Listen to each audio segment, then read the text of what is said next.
So Ronnie Tester, welcome to Subiaco TV. You're one of the longest serving support staff at Subiaco Football Club. Give us a brief summation of your time here at the club. Righto, I'll try and make it as brief as possible. We go back, I first became involved with Subiaco probably, I had many years involved with the Subiaco Junior Football Club, and I have 4 boys and 6 children, 4 boys and 2 girls. All the 4 boys played at least 150 games for Subiaco, so consequently I became involved there, and of course they were part of the Subiaco Junior Council in the early days. About early 1970s when I first got involved in what they used to call the SUBI Sub-Junior Council. It was run by the late Ron Loxley in those days. He was the secretary, and we met on a regular occurrence to operate the age groups from 9 to 11, and after that the other junior council looked after from 12s to 17s, and of course we progressed there over the years. I had many years involved in Subiaco and 9 years as president of the club, and so I've become more and more involved with Subiaco as those years ticked over, because we used to represent, our club was represented by a few of us at the junior council meetings. I took on Subiaco was on the borderline of Subiaco and Claremont, and every number of years they'd switch us over, we would become part of the Claremont Junior Council, and that happened in, I'll just refer to some little notes I got here. In 1983 to 87, Subiaco was part of Claremont Junior Council, and Kevin Brown and I used to represent our club at that council meetings and organise their fixtures for them. And at the same time, we were still involved with Subiaco. We looked after our Little League boys, and it was our job to make sure that the games took place every week. And in those days, Little League was a pretty big deal. We'd have 60, 70, 80 parents come along and watch their kids play Little League in those days. And that went on for quite a number of years. About 1988, Trevor Nesbitt rang me up. I'd just about run me time to be involved in the juniors, and Trevor Nesbitt rang me up and asked me if I'd come over here and get involved with the cult side, which I did. In 1989, we won we won the premiership for the Colts, and that was only the second time the only second time the club has ever won a premiership in the Colts competition.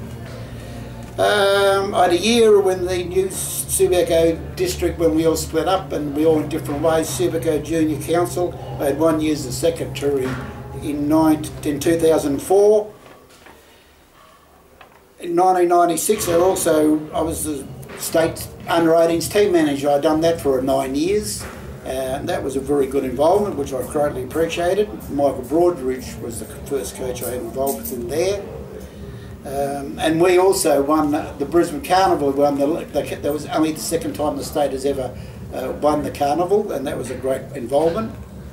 1987 there was a bit of an upheaval with the coaching staff here, and they were all sent on their way, and Peter Higgins was and Peter Thorne were coaching the side. Peter Thorne was the senior coach, and so that was, there wasn't so many people involved. These days you get it pretty easy. There was only 4 people involved those days. There was Peter Thorne, the coach, Peter Higgins, his assistant who coached the reserve side, myself and a chap called Jimmy Barrett. And we done all the pre-season involvements with training, etc. And it wasn't until the season got closer that we had other people come on board. So, 16 years since I've been involved as the league team manager for Subiaco. Okay, and how's the club changed in your time here? What have been the most notable changes, I guess? Probably the biggest change was the move to Leederville from Subiaco. It's a lot better environment here for all concerned, and without doubt that's the biggest change in my years of being here. Okay, what's your fondest memory at the club? The premierships, of course. That Colts premiership. That was a magnificent time, and the parties carried on for 3 or 4 days. the league team premierships. I've been happy enough to be involved with, and the golden era of the club. And I think of all the years 16 years I've been team manager, we've only not made the final four on a couple of occasions. Okay, and which Subiaco players have you most enjoyed watching over the years? Is there one that really stands out for you? No, none really stand out. There have been too many good ones. I've treated them all equally, I believe, and I wouldn't say there was any favourites. You look at them, probably have to look at them, blokes like Brad Smith, Toddy Holmes, but mainly they're all on an even par. Okay, you've seen a lot of squads come and go in your time. As we know, you've served the club for a long time. Where do you place this group? We're only 2 rounds into the season, but you've seen them all throughout summer and through pre-season, now the first 2 rounds of the season. Where do they stand? This squad will be as good as any we've had in the last number of years. They probably won't reach the heights of that golden era where we won those 3 or 4 premierships and lost a couple of grand finals. But we showed last year with the side of